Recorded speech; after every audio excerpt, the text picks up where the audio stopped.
quelques semaines, nous avons vu ensemble la naissance de Moïse. Naissance de Moïse qui, vous vous en rappelez fort bien, était d'abord due à la foi de ses parents, la foi et la vie de prière de ses parents autour de cet enfant, et on s'était interrogé sur notre rôle en tant que parents vis-à-vis de la croissance de nos enfants. Cette naissance était due aussi à l'éthique ou à la foi, on s'était posé la question, des sages-femmes. Et là, à nouveau, on s'était posé la question sur notre éthique, que ce soit dans le travail ou si on est à la retraite dans tous les domaines de notre vie, quelle est la manière dont notre éthique dirige notre vie. Et enfin, la compassion ou l'instinct maternel de cette princesse. Et là encore, on s'était posé la question de quelle est l'influence de notre compassion dans les dimensions pratiques de notre vie. Pour Moïse, après l'enfance, vient l'adolescence. Puis la vie adulte, disons jusqu'à 40 ans. Aujourd'hui, on dit adolescence et après on dit adolescence. Jusqu'à environ 40 ans. Ces gens de 35 ans qui jusqu'à 2h du matin jouent sur Internet à des jeux, on dit que ce sont des adolescents. Ils sont cadres supérieurs en entreprise, mais alors on ne peut pas les classer comme adultes, on ne veut plus les classer comme ados, donc on dit que ce sont des adolescents. On appelait autrefois la jeunesse dorée. Jeunesse caractérisée par la découverte du monde, de ses plaisirs, de ses fonctionnements. Et là encore, c'est le miroir et la ressemblance avec notre propre cheminement, n'est-ce pas?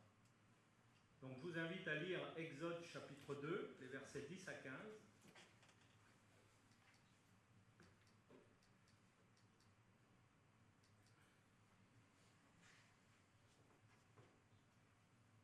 Quand il eut grandi, Exode 2, 10, quand il eut grandi, elle, donc sa mère, l'amena à la fille de Pharaon, et il fut pour elle comme un fils.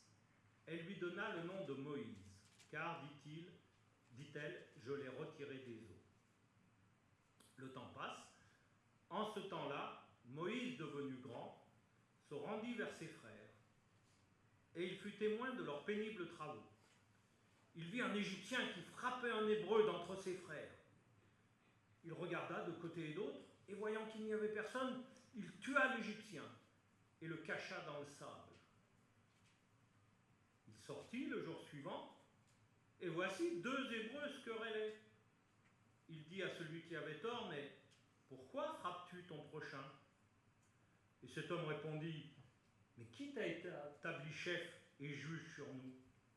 Penses-tu me tuer comme tu as tué l'Égyptien? Moïse eut peur. Et il se dit, certainement la chose est connue. Pharaon apprit ce qui s'était passé, et il cherchait à faire mourir Moïse. Mais Moïse s'enfuit de devant Pharaon. Il se retira dans le pays de Madian, où il s'arrêta près d'un puits. Et puis dans le livre des Actes, au chapitre 7 et au verset 20, livre des Actes, chapitre 7, verset 20, le même récit présenté un peu différemment. À cette époque, naquit Moïse, qui était beau aux yeux de Dieu. Il fut nourri 3 mois dans la maison de son père, et quand il eut été exposé, la fille de Pharaon le recueillit et l'éleva comme son fils. Moïse fut instruit dans toute la sagesse des Égyptiens, et il était puissant en parole et en œuvre. Il avait 40 ans lorsqu'il eut à cœur de se rendre auprès de ses frères, les fils d'Israël. Il en vit un qu'on outrageait, et prenant sa défense, il vengea celui qui était maltraité et frappa l'Égyptien. Il pensait que ses frères comprendraient que Dieu leur accordait la délivrance par sa main. Mais ils ne le comprirent pas. Première réflexion pour ce matin, former pour paraître. Vous avez compris, à la cour de Pharaon, Moïse apprend le langage des Égyptiens, forcément dans le temple de leur Dieu. Il se plonge dans les sciences, la médecine, l'astronomie, la chimie, la théologie, la philosophie, la loi. Et on sait que les Égyptiens étaient très en avance dans tous ces domaines-là sur les générations de leur époque. Il a certainement appris l'art de diriger des combats, l'étude des batailles, les tactiques, la stratégie. Ce fils adoptif d'une princesse a été immergé jusqu'au cou dans les sciences égyptiennes. C'est en quelque sorte sa vie. On met l'écran noir suivant. La Bible nous précise également que les études assidues et la formation de Moïse ont fait de lui un homme puissant en parole et en œuvre. C'est-à-dire qu'il s'est fait un nom, qu'il a gagné le respect des Égyptiens. Très tôt, ce prince a montré combien il était puissant et influent. Certains historiens pensent que c'est lui qui, vers 30 ans, aurait amené l'armée égyptienne à remporter une victoire écrasante sur les Éthiopiens. Ça pourrait être donc un militaire aguerri par les combats, un chef, un fin stratège. Et comme il était puissant en parole, ça implique aussi qu'il était capable de galvaniser ses troupes et les foules. Peut-être était-il le numéro 3 ou 4 du pouvoir égyptien. Il était en tout cas le prétendant idéal comme chef de peuple. De plus, comme tout prince de son époque, au niveau argent, plaisir, sexe and drogue, s'éclater, jouir, c'était aucune limite.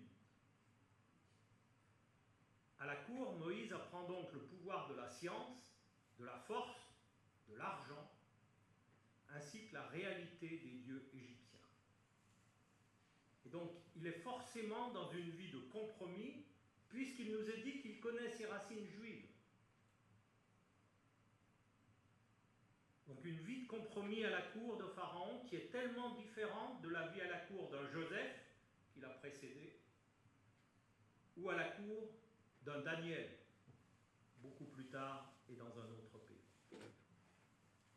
Or, nous pouvons lire ensemble ce que dit Romains chapitre 8, Romains chapitre 8, verset 7.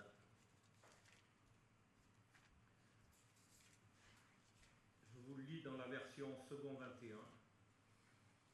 Romains 8, 7. En effet, la nature humaine tend à la révolte contre Dieu parce qu'elle ne se soumet pas à la loi de Dieu et qu'elle n'en est même pas capable. Or, ceux qui sont animés par leur nature propre ne peuvent pas plaire à Dieu. Le Nouveau Testament nous prévient que cette affection des choses de la vie, comme dit l'Écriture, ne plaît pas à Dieu. Et quand à 40 ans, Moïse se soucie enfin de ses origines et de son peuple, il va mettre au service d'une cause juste et bonne ce qu'il a appris dans le monde, le pouvoir du plus fort. Je pense que si Dieu l'avait appelé à ce moment-là, Moïse aurait répondu « T'as besoin d'un homme exceptionnel? Je suis là. T'as frappé à la bonne porte. T'as vu mes distinctions, mes diplômes, mes références, mon influence, mon pouvoir. » Résultat, nous l'avons lu au verset 12 et au verset 15, la fuite d'un meurtrier. Mes amis, répondre à la violence par la violence, et c'est l'effondrement de ce bel édifice de la jeunesse de Moïse, pour finir par la fuite d'un meurtrier. Ne cherchons pas à justifier nos compromis avec le monde en nous mettant au service d'une cause juste. Ça ne marche pas. Vous avez trafiqué votre feuille d'impôt, c'est pas la peine de faire un gros don à l'Église. Aux yeux de Dieu, ça ne compense pas. Je ne vous dis pas qu'il ne faut pas faire un gros don à l'Église. On est d'accord. Allez-y apparemment. Mais ça ne compense pas. Vous vivez des relations malsaines et on compense par un service hyperactif dans l'Église. C'est pas comme ça que ça fonctionne avec Dieu. Ne cherchons pas à utiliser ce que nous apprend notre société directement, sans d'abord le faire passer par le filtre de la croix, par le filtre de la parole de Dieu. Car même pour une cause juste, ça ne marche pas. Paul dira des pharisiens, Romains 10, verset 2, « Je leur rends le témoignage qu'ils ont du zèle pour Dieu, mais sans intelligence. » Penser faire la volonté de Dieu est une chose, l'accomplir au temps prévu par Dieu et à la manière de Dieu, c'en est une autre.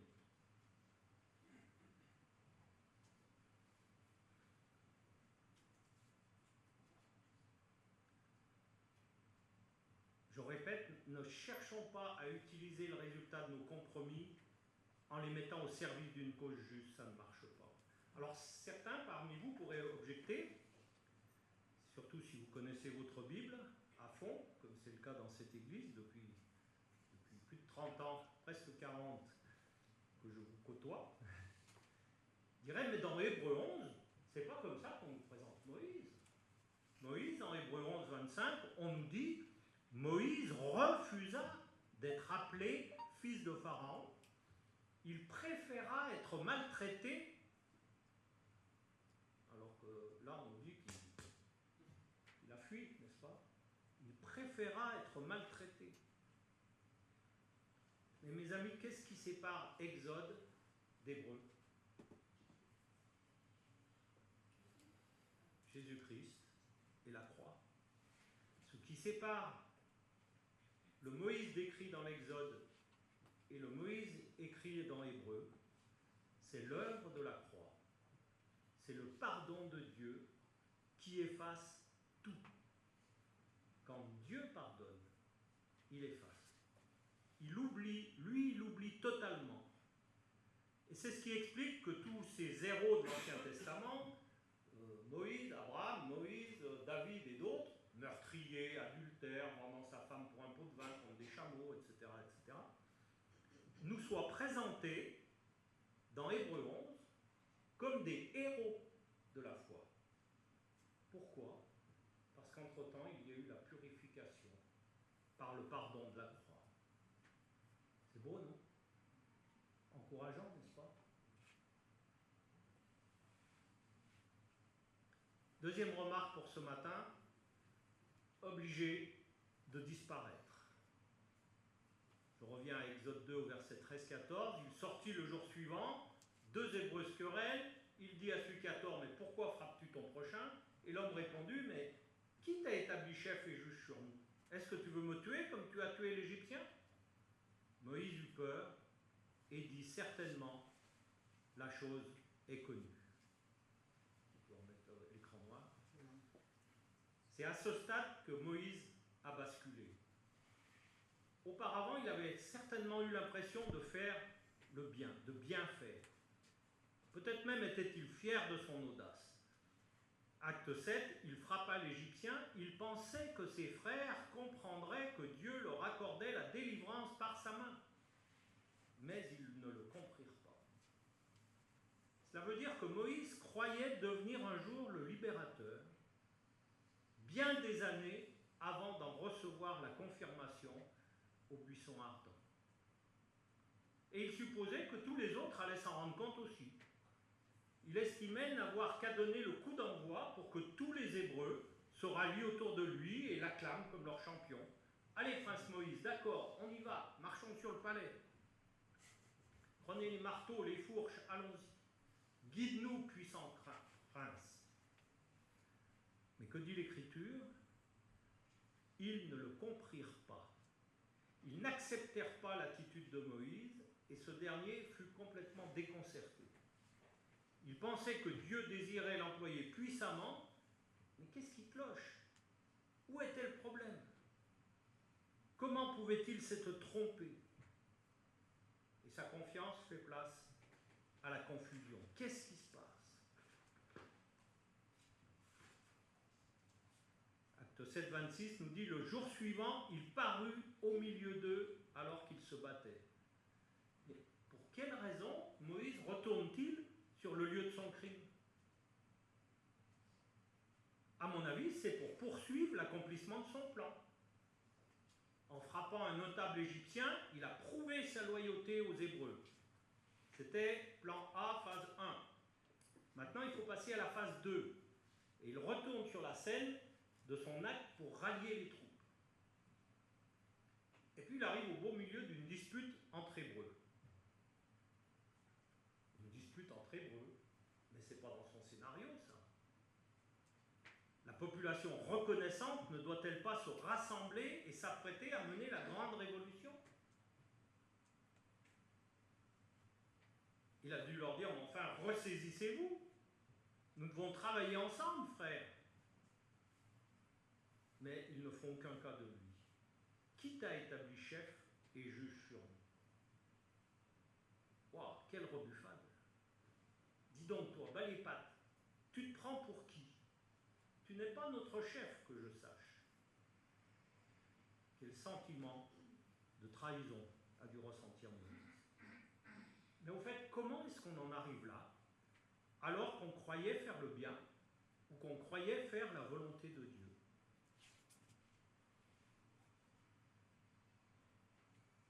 Parce que si on y réfléchit plus tard, dans la volonté de Dieu, ce n'est pas un Égyptien qui va mourir. C'est des dizaines de milliers. Toute l'armée ensevelie dans les eaux. Alors où est le problème? Mes amis, je crois qu'une des attaques les plus subtiles de l'ennemi, c'est de m'inciter à agir avec mes propres forces, ce que la Bible appelle la chair, et à faire une chose bonne, ici réparer l'injustice, au mauvais moment. Mais la suivante. Okay. Comment procède-t-il l'ennemi? Je pense que la plupart d'entre nous, malheureusement, on connaît le scénario.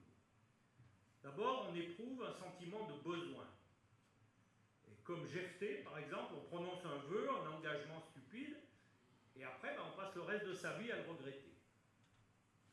On cherche à accélérer le processus, à l'instar d'Abraham et Sarai. Et plus tard, on se retrouve avec un Ismaël sur les bras. Et un Ismaël qui se moque du véritable fils de la promesse. Je peux mettre le tableau noir. Vous négligez de demander conseil à Dieu et d'attendre son œuvre, et vous vous mettez à prendre les choses en main. En tout cas, si vous avez un caractère un peu bulldozer comme le mien, c'est ce qu'on fait.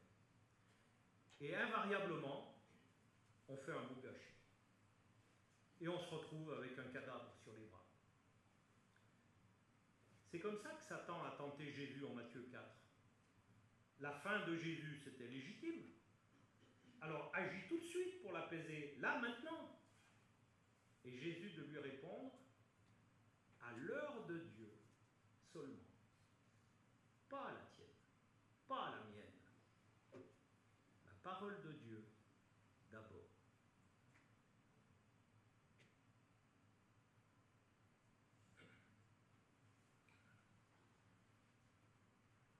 Et ce qui est étrange quand même dans l'histoire de Moïse, c'est que nous, quand ça nous arrive, on maquille très bien nos erreurs. Je suis surpris que Moïse ne soit même pas parvenu à enterrer correctement l'Égyptien dans le sable. J'ai l'impression, si vous visualisez, de voir les orteils du cadavre qui dépassent du sable. En tout cas, il n'a pas réussi à le recouvrir convenablement. C'est vrai qu'un prince, ça ne doit pas avoir l'habitude de manier la pelle et la pioche. Au contraire, bien des années plus tard, quand c'est Dieu qui prend les choses en main, et que Moïse agit selon le plan de Dieu, le Seigneur arrive-t-il à recouvrir les Égyptiens? Ouais. Toute l'armée dans la mer Rouge, les chevaux, les armes, les chars, etc. Et les archéologues retrouvent encore au fond de la mer Rouge des traces de roues et des traces de boucliers. Parce que quand c'est Dieu qui intervient, lui ne fait pas les choses à moitié. Mais lorsque c'est le moi qui commande, ma chair qui commande, je ne peux même pas enterrer les conséquences. Elles me hantent, elles m'écrasent, et un jour ou l'autre, elles ressortent. On voit Moïse, il a regardé de part et d'autre. Comme il agissait lui-même, il fallait être sûr qu'il n'y avait personne dans les parages avant d'agir. Mais il est quand même démasqué. D'où ce rappel, cacher le mal, ne l'efface pas. Cacher le mal, ne les fasse pas. Troisième remarque, reformer pour servir. Maintenant que Moïse est sorti du compromis, il est dans le désert, il se trouve dans l'incapacité de se prévaloir de quoi que ce soit, Dieu va enfin pouvoir le former à sa manière à lui. Désormais, et pendant 40 ans, Moïse va être un fugitif hors la loi, caché dans le désert. Période dure, mais indispensable à la formation du serviteur. Mon ami, tu veux servir le Seigneur sans sa formation à lui? Impossible. Même Jésus s'est formé 30 ans pour servir 3 ans.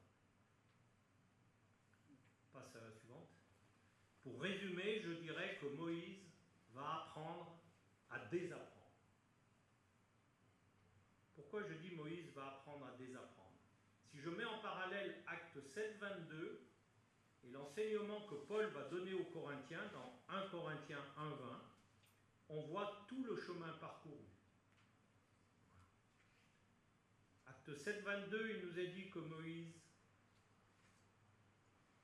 était sage.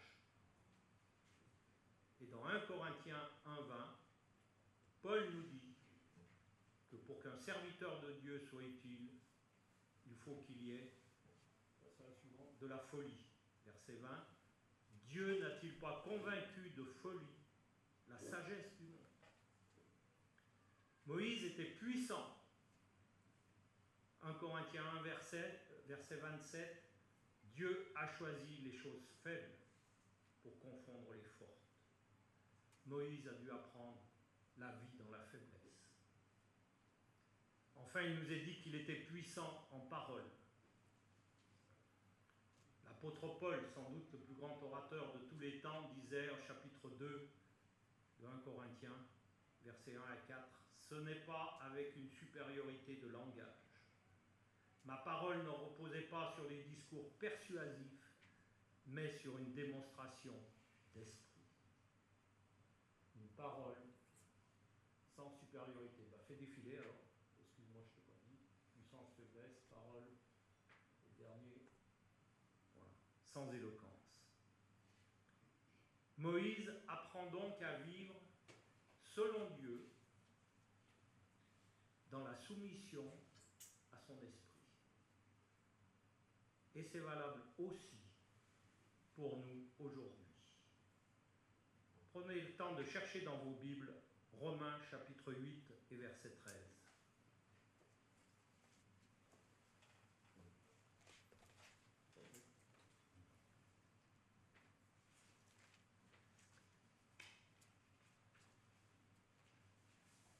Voilà, il est projeté derrière moi autrement.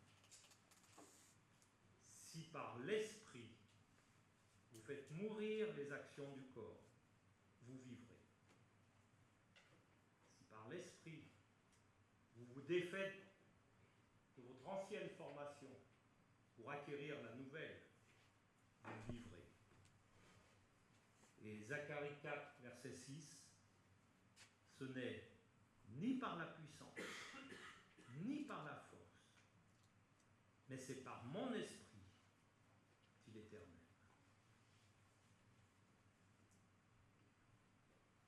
Et c'est 40 ans plus tard, après que Moïse ait appris tout cela, que Dieu appelle Moïse comme libérateur de son peuple et qu'il l'envoie. Est-ce que Moïse est prêt? Est-ce que Moïse a compris les 2 versets que nous venons de lire? Bien, quand il est arrivé au désert 40 ans avant, il était puissant en parole. Or là, quand Dieu l'appelle, Exode 4, verset 10, et Exode 6, verset 12, « Ah Seigneur, dit Moïse, je ne suis pas un homme qui ait la parole facile, car j'ai la bouche et la langue embarrassées. Comment Pharaon m'écouterait-il, moi qui n'ai pas la parole facile? » Oui, Moïse semble avoir compris.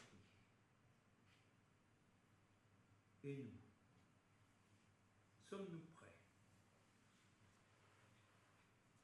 Combien de temps va-t-il nous falloir pour comprendre?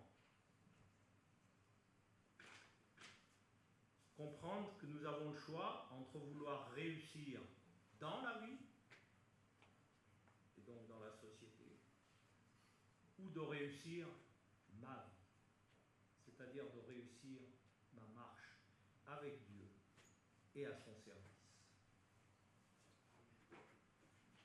Moïse n'est-il pas un miroir de notre vie chrétienne? Une enfance bénie, les compromis de l'adolescence, les rappels à l'ordre, les échecs et la formation qui va avec. Formation dure, mais nécessaire.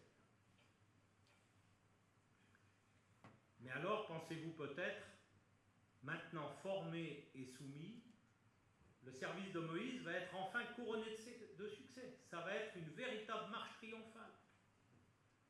Vous connaissez les textes et vous savez que pas du tout.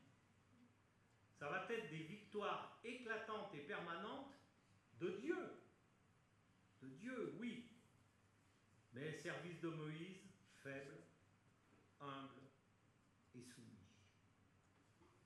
Et pendant 40 ans supplémentaires, Moïse va encore apprendre la dépendance totale envers Dieu. Un Dieu saint, un Dieu 3 fois saint et un Dieu tout-puissant. Il y a un chant qui dit « Revêt-nous de ta sainteté ». Est-ce que vous croyez que ça se fait en un instant? J'espère que ça ne prendra pas 80 ans comme pour Moïse. Mais ma prière est que nous puissions apprendre cette dépendance totale envers Dieu, jour après jour, et en espérant que ça nous